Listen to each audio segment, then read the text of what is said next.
Don't blame the crown. Princess Anne breaks her silence amid Meghan meltdown. Published. 2. The 19th of February 2026. Royal Confidential exclusive. A brand that requires scandal to breathe will not survive the climate of truth. Let's not confuse ambition with legacy. Princess Anne. The 19th of February 2026. Marlborough House. The storm didn't pass. It detonated. And just 6 days after Buckingham Palace issued its most direct and damning public statement in years, one of the monarchy's most steadfast figures, Princess Anne, has spoken out in her trademark quiet, measured, and unmistakably sharp manner. Her words landed not as retaliation, but as confirmation.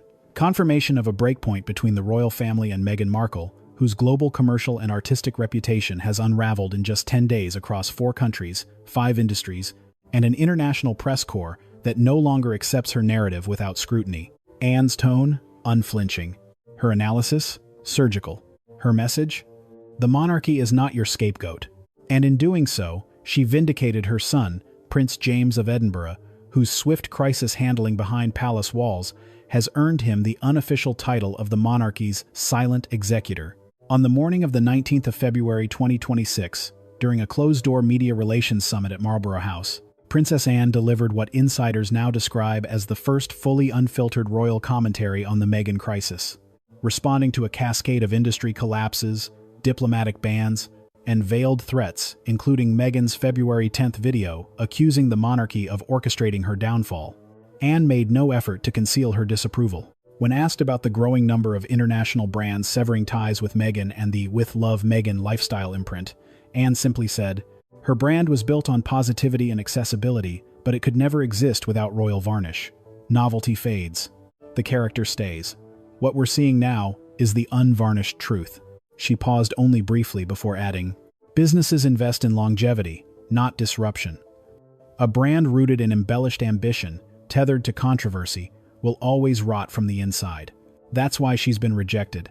Let's not pretend this is our doing." Those in the room, a mix of senior palace communicators and representatives from royal patronages, described the moment as cold, calm, and conclusive. To understand the magnitude of Anne's remarks, one must revisit the maelstrom that preceded them. February 12, 2026. 4 nations, including Canada, France, UAE, and Singapore, either revoked Meghan's commercial licenses or initiated industry-level shadow bans.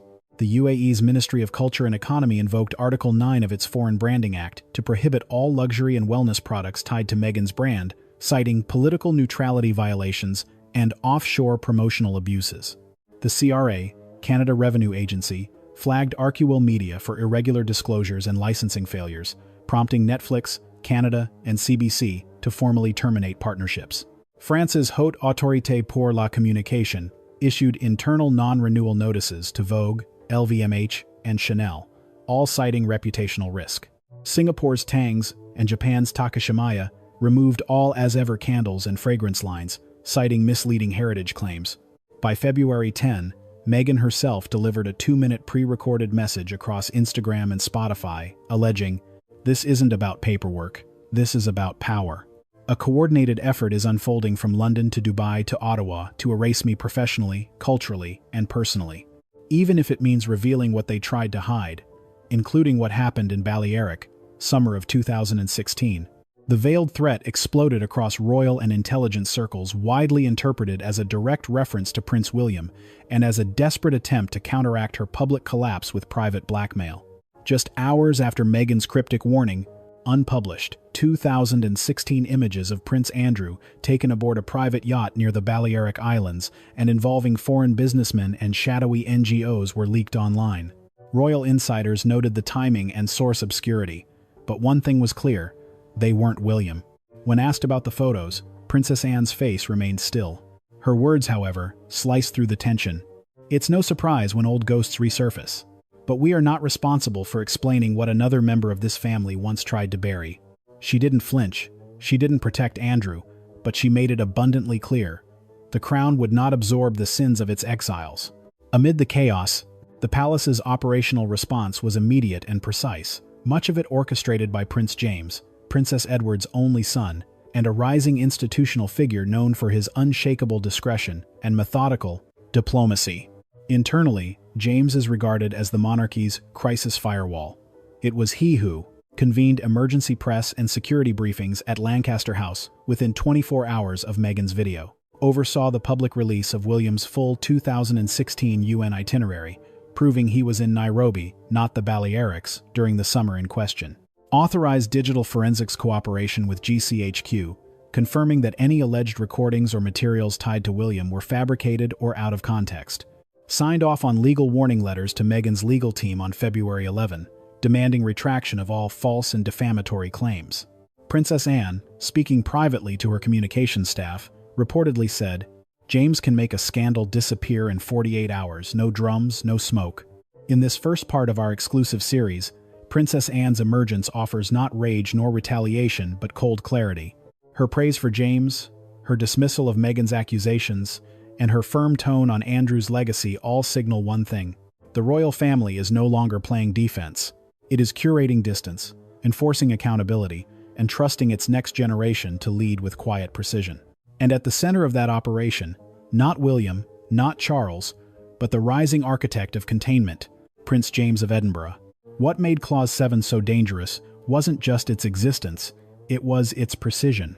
Hidden deep within the 14-page private marriage agreement between Prince Harry and Meghan Markle, Clause 7 was written in language that mimicked the structure of corporate prenups, rather than traditional royal protocols. It gave Meghan the right to unilaterally control public statements about their marriage, both during the union and in the event of separation. It was drafted by an American law firm retained by Meghan's team, and allegedly slipped into the agreement without a palace's legal counsel ever seeing a final version. More shocking still, the clause carried binding authority in jurisdictions outside the UK, including California, Qatar, and the UAE regions where Meghan had established discrete brand and media partnerships. This clause was activated in January 2026. Following the February 10 fallout between Meghan and Prince Harry, a surge of curated media articles, podcast leaks, and strategically placed social posts painted Meghan as the abandoned mother, the silenced royal outsider, and most explosively, the whistleblower who allegedly tried to stop a cover-up involving Epstein, Prince Andrew, and the Crown. Clause 7 had been weaponized. The royal household's communications office attempted to counter the narrative, but they were constrained. Meghan's PR team invoked Clause 7 inches, several cease and desist warnings sent to both UK and US media outlets, threatening lawsuits for defamation or contract breach if any outlet intentionally contradicted the protective public image defined in the clause. It was Princess Anne who personally raised the alarm to the Sovereign Council, arguing that Meghan had turned a contractual legal tool into a bludgeon against the monarchy's institutional voice. In a private memo, Anne wrote, "What we face is not freedom of speech, but weaponized narrative laundering. Clause 7 has turned every press appearance into a hostage negotiation." Meanwhile, Prince Harry was spiraling. Internally, he began leaking texts and audio clips of arguments with Meghan, some containing disturbing threats linked to the clause. In one clip, Meghan is heard saying, "I'll make the world think you left your children for vodka and pity." That line became the subject of heated debate across UK morning shows, with Meghan's lawyers claiming it was deep-faked and Harry's lawyers confirming chain-of-custody evidence proving authenticity. In Parliament, MPs quietly began circulating a draft motion, demanding the Royal Marriages Act be revised to block future clauses with extra UK enforcement. More shocking still, intelligence sources within the Home Office and the IRS flagged that Clause 7 had a secondary function it gave Meghan's private charitable brand, Montebello Equity, limited access to earnings data from joint contracts signed during the marriage. This included streaming residuals, book advance income, and speaking tour profits, much of which had been shielded in California-based shell LLCs. The firm Sunshine Sachs, Meghan's longtime crisis PR operator, was also subpoenaed for documents showing whether they used Clause 7 as a threat to suppress investigations into Arkowell Foundation's spending. Princess Catherine reportedly broke her silence in a closed meeting with King Charles and Prince Edward, stating, "This clause is not about protection, it's about positioning. Meghan doesn't want freedom, she wants the final word." Clause 7 has now become the central point of litigation in Harry's divorce proceedings. Royal family lawyers are petitioning California's Superior Court to invalidate the clause as a coercive contract made under false pretenses and used to inflict reputational harm. But the damage may already be done. In the court of public opinion, Clause 7 has become a hashtag, a metaphor, and a legal cautionary tale. American tabloids have dubbed it the Duchess Clause. British royalists call it the Royal Gag Order. Legal scholars now debate whether future royal marriages should require international arbitration panels. In less than 2 weeks, Clause 7 went from a buried footnote to the most dangerous line ever written in modern Windsor history. As news broke that Meghan Markle had been subpoenaed to testify in the Epstein-related lawsuit implicating Prince Andrew, Buckingham Palace fell into strategic overdrive. The palace's press office released a terse 3-sentence statement confirming awareness of the legal development, but refused to comment on ongoing judicial matters. Behind closed doors, however, the Crown's legal advisors were locked in crisis sessions. The decision to compel Meghan's testimony wasn't purely coincidental. Legal experts revealed that her name had been quietly listed among key contacts in private flight records and social rosters involving several Epstein-affiliated fundraisers in the early 2010s. Meghan had attended at least 3 high-profile events in New York and Florida prior to her royal marriage, at which Prince Andrew and Ghislaine Maxwell were confirmed guests. Though Meghan had long distanced herself from Epstein by claiming ignorance and condemning his actions, the court now demanded clarity. Why had she remained connected to mutual contacts who were later convicted or indicted? And why had a private email exchange recovered by forensic subpoena appeared to show her praising Andrew's high-level introductions in early 2015? The leak of these emails ignited firestorms across media platforms. On American talk shows, Meghan was framed as both victim and opportunist. On British tabloids, she was denounced as a reckless interloper whose past now threatened to drag the Crown into deeper disgrace. CNN's Anderson Cooper led a primetime panel questioning whether the Duchess had knowingly benefited from Epstein's network, while Sky News ran an exposé mapping Meghan's early social climbs alongside Ghislaine Maxwell's known inner circle. It was Prince Harry, however, whose reaction drew the world's full attention. Hours after the subpoena was confirmed, Harry posted a now-deleted story on Instagram, a black-and-white childhood photo of himself with Diana, captioned simply, "She warned me." Within minutes, tabloids exploded with speculation. Was Harry accusing the palace of setting Meghan up? Or worse, was he implying that his own family had turned a blind eye to predatory behavior for decades? In private, Harry was livid. According to close sources, he believed the subpoena was orchestrated to damage Meghan's fragile public standing, just as the couple prepared for a potential legal bid to regain their royal titles. His fury boiled over when their Netflix contract was reportedly placed under urgent review, with company executives citing reputational instability triggered by the testimony demand. Archewell's lead counsel, Danielle C., resigned hours later. Adding fuel to the fire, royal insiders revealed that Prince William had been briefed on Meghan's name appearing in the sealed Epstein documents months earlier, but had said nothing. This silence, Harry believed, was a betrayal. He viewed his brother's restraint not as strategic loyalty, but as cold political abandonment. Meghan, already distressed by the optics of testifying in a scandal involving underage trafficking, began limiting her public appearances entirely. Meanwhile, Prince Andrew remained unusually silent. His lawyers issued a flat denial that Meghan's testimony could implicate him directly, but they stopped short of disputing her proximity to key figures. For the first time since his disastrous Newsnight interview in 2019, the palace reopened internal communications between the Duke of York and senior counsel. Sources confirmed that 2 newly discovered photographs showing Meghan, Andrew, and Ghislaine together at a closed-door charity gala in Palm Beach were likely to surface in court. Inside Windsor, Princess Anne and Sophie, Duchess of Edinburgh, were said to have personally urged King Charles to strip Meghan and Harry of all remaining honorary titles before institutional damage becomes irreversible. But Charles, ever cautious, hesitated, torn between protecting the monarchy's long-term image and avoiding accusations of silencing a potential whistleblower. By week's end, headlines had shifted from royal rift to House of Sussex in freefall. Legal commentators debated whether Meghan would comply with the subpoena, request diplomatic immunity, or attempt a public counter-offensive. But one question haunted every palace corridor. What exactly did Meghan know, and when did she know it? Because if she told the truth on the witness stand, Prince Andrew might not be the only royal whose secrets would be exposed. It was 9:43 a.m. on the 19th of February 2026 when a folder labeled Balearic Archive 2016 appeared across multiple encrypted whistleblower platforms. Within minutes, Its contents began spreading on social media, grainy yet damning photographs of Prince Andrew aboard a luxury yacht off the coast of Majorca. But this wasn't just a resurfacing of old gossip.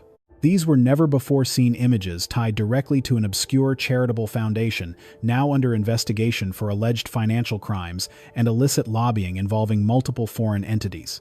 The photos showed Andrew in casual swimwear, seated with three men later identified as intermediaries from an Emirati-backed impact philanthropy group with shell offices in Monaco and Cyprus. A fourth person in the background, whose identity remained blurred for hours, was finally confirmed to be a young Meghan Markle. The timestamp: the 19th of August 2016. Royal sources scrambled for containment, but Princess Anne, well known for her institutional clarity and strategic communication style, chose a different route: composed disengagement laced with precision. When pressed about the resurfaced Balearic images during the internal strategy meeting at Marlborough House, Anne responded coolly, "We live in a time where the past is on speed dial. I don't find it surprising that someone's hidden years come back into the light. What surprises me more is the expectation that the institution must now explain the secrets one person worked so hard to bury." There was no mention of Andrew's name. There didn't need to be. Her deliberate use of someone signaled a strategic distancing not just from the disgraced Duke of York, but from the entire ecosystem of personal indulgence masked as royal diplomacy. Anne's words struck like a scalpel: clean, calculated, surgical. Behind the scenes, James, the Earl of Wessex and Anne's only son, was already coordinating the internal triage. As head of the palace's Silent Integrity Task Force, SITF, James had reportedly activated an off-the-record inquiry tracing the financial footprints of the Balearic Yacht Circle. A source inside SITF disclosed to the Standard: James treats legacy threats like institutional toxins he isolates, sterilizes, and removes without spectacle. That's why Anne trusts him. He doesn't perform integrity, he enforces it. Within 24 hours, SITF had traced the so-called Mistral Foundation, the yacht sponsor's charitable front, to 3 flagged accounts in Liechtenstein. The same accounts had appeared in a confidential 2020 audit trail that was quietly buried after Prince Andrew's Newsnight disaster. This time, however, the stakes were different. Meghan's presence in those photos reopened the timeline and redefined the narrative. Royal commentator Julian Keane put it bluntly: "It's no longer just about Andrew's past sins. Meghan's involvement in that network, years before she officially met Prince Harry, challenges everything about the origin story she's built her brand upon. It blurs the line between accidental proximity and strategic positioning." Anne, however, refused to be baited by media speculation. Her internal memo, leaked later that afternoon, read, "The monarchy cannot operate in reaction to reputational aftershocks. We are not in the business of explaining rumors. We are in the business of sustaining standards." This philosophy had underpinned Anne's quiet leadership style for decades. While Charles often moved too slowly and William too cautiously, Anne had mastered the art of decisive minimalism. She did not over-explain. She did not overcorrect. She simply upheld. As for Meghan, the Balearic files landed at the worst possible time. Her "with love" Meghan brand was already bleeding partners. LVMH had discreetly withdrawn from a collaboration deal, Netflix suspended a pending production slate, and the Dubai Royal Foundation announced a review of all joint philanthropic programs. The photographs introduced an entirely new line of questioning. Had Meghan's early positioning near the royal family pre-Harry been part of a long-term alignment strategy? According to royal finance analyst Imelda Rousseau, these weren't just photos of a yacht party. These were the receipts of soft access. Proximity to power, especially in its informal zones, is often the real gateway to institutional influence, and Meghan, if nothing else, understood how to be seen where it counted. Princess Anne refused to dwell on conspiracy. Her final statement during the internal press protocol debriefing was short: "The past is not the enemy. Weakness is pretending it won't return." SITF is expected to submit a classified findings summary directly to the Sovereign Council. Royal observers expect a re-evaluation of all foreign partnership frameworks involving past and present royal affiliates. The palace, under Anne's steady direction, is not retaliating. It is pruning. And when Anne prunes, the roots of the monarchy grow stronger, even if a few branches must fall in silence. The media cycle had turned merciless. Across morning papers and digital headlines, the narrative had calcified. Meghan Markle's empire was not merely shaking, it was crumbling. But while spokespeople, surrogates, and strategists rushed to offer statements, damage control, and misdirection, one voice remained deliberate, rare, and surgically powerful: Princess Anne. When approached outside Windsor's Horseshoe Cloisters by a Sky News reporter asking if she had any thoughts on the viral Balearic photos, Anne paused for only half a second. Then she gave a sharp nod and replied, "I think the images speak for themselves. If you're looking for outrage, try asking those still owed donations by that so-called charity." No further comment, no elaboration. And yet, it echoed across every newsroom and royal watcher social media feed with the impact of a cannon blast. Behind palace walls, that single sentence was seen as the final institutional distancing from Prince Andrew's past misdeeds and Meghan Markle's imploding media strategy. Anne's refusal to defend or even dignify the scandal with excess attention was deliberate, and James, her son and confidant, mirrored that posture with quiet ferocity. Internal memos from Marlborough House leaked to the Telegraph under the condition of anonymity revealed that James had been tasked with what aides called reputational back-end processing. His brief cleanly excised residual liabilities from the royal family's institutional image. The process was methodical. James had reportedly ordered a full audit of any charities linked to Andrew, dating back to 2004, including those with offshore interactions in the Mediterranean. He commissioned a legal firewall around Princess Beatrice and Princess Eugenie, ensuring their names could not be invoked as soft defenses for their father's legacy.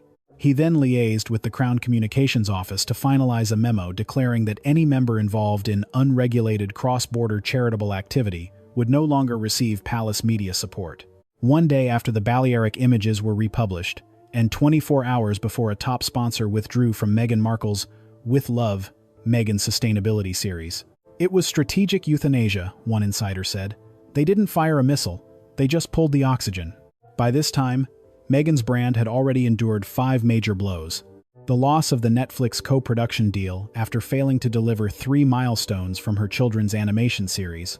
The quiet cancellation of her high-profile skincare line in the UAE due to intellectual property complaints from former partners. An FTC consumer protection notice regarding exaggerated environmental claims tied to her organic waxless candle products. The viral exposure of a social media campaign that had faked user testimonials discovered by TikTok activists in early February. And now, the total breakdown of her Middle Eastern fundraising tours, once considered the financial lifeline of her independent empire. The Balearic photos, showing Prince Andrew grinning beside questionable figures tied to offshore funds and foundation misuse, were bad enough. But when juxtaposed against Meghan's lavish brand, launches, and sudden silence regarding Andrew's resurfaced controversy, the public backlash was swift.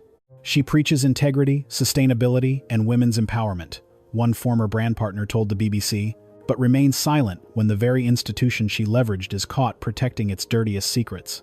That's not activism, that's opportunism. Amid mounting fury, Princess Anne released one final statement to her internal royal team, later leaked to the Sunday Times.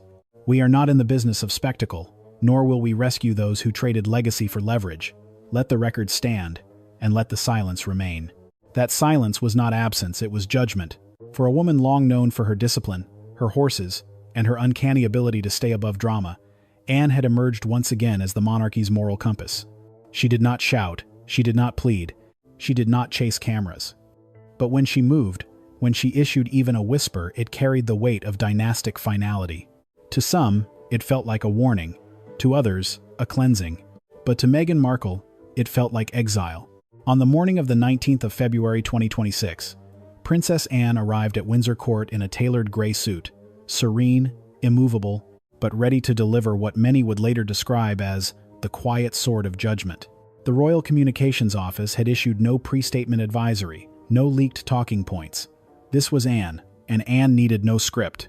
Standing before a packed briefing room, she began, "I will speak only once on this matter, and I expect no misinterpretations." What followed was a masterclass in firm, institutional clarity, a calculated rebuke not just to Prince Andrew, but to Meghan Markle's entire narrative architecture. Anne acknowledged the resurgence of the 2016 Balearic Island photographs involving Prince Andrew images, long buried but now resurfaced through an international journalistic collaboration. The images reportedly showed Andrew in close proximity to 2 known Epstein-linked associates, at a time when the palace was supposedly enforcing his public invisibility. Anne's voice didn't tremble. Instead, It dropped lower. It is unacceptable. We removed him from royal duties, with the understanding that he would not defile what little dignity remained. What we see now is the consequence of private indulgence turning public again. The monarchy's position is unchanged and, let me be clear, irreversible. The room fell into a stunned silence before a journalist raised the inevitable. Meghan Markle's brand collapse. Several major lifestyle brands had, in the previous 72 hours, severed ties with love, Meghan, citing ongoing reputational inconsistencies. From sustainable fashion partnerships to mental health advocacy funds, Meghan's name had become a liability. Anne's response was measured, but devastating. The persona built around positivity, inclusion, and warmth must be sustainable, not manufactured. With love, Meghan was a lifestyle brand, yes, but it leaned heavily on a narrative that required constant defense. It relied on novelty. But novelty ages. What's left is character. Capital only collaborates with trust, and that trust is not a gift from the crown, it must be earned by conduct. When asked whether Meghan was being unfairly targeted due to her past with the royal family, Anne's gaze sharpened. If a bridge collapses, we examine its structure. We don't blame the river beneath. Later in the afternoon, the palace confirmed that Prince James had been instrumental in organizing internal risk mitigation as news of Andrew's images and Meghan's corporate backlash spread. It was James who reportedly coordinated emergency legal reviews, led asset shielding measures for the Crown's institutional partners, and issued confidential impact assessments to Parliament's Sovereign Ethics Committee. Anne, clearly moved by her son's conduct, briefly touched on it during the session. "I am proud. Prince James has shown not just instinct, but spine. That's what duty looks like when it's quiet, firm, and unspectacular. It's what protects the throne when everyone else is shouting." As the press briefing closed, Anne delivered one final note. Redemption is private, but consequences, those are always public. By evening, global news outlets were replaying Anne's remarks across every platform. Social media lit up with praise for her directness, with hashtags like #AnneDelivers and #DutyNotDrama is trending in over 40 countries. What began as yet another scandal had transformed, by Anne's hand, into a constitutional reaffirmation that the royal family would no longer shelter the reckless, nor defend the delusional. And as for Meghan and Andrew, the fire they set was no longer consuming the monarchy, it was now